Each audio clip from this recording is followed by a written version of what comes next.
Dito po sa Substation 10, MOA Pasay City Police Station, kami po ng mga kapulisan ay patuloy po ang pagpapaigting ng police visibility, mobile patrol and foot patrol.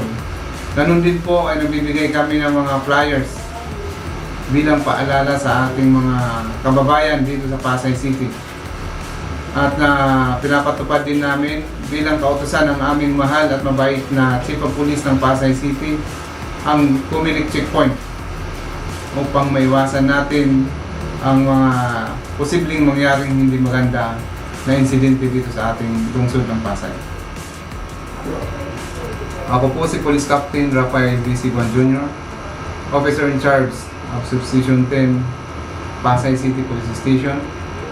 Dito po sa Pasay, sa ngalan ng aming mabait at masipag na Chief of Police, Police Colonel Froilan Raleñas Uy, kami po ay patuloy at magbibigay ng magandang serbisyo at ikabubuti ng ating lungsod ng Pasay at upang ma-maintain ang peace and order.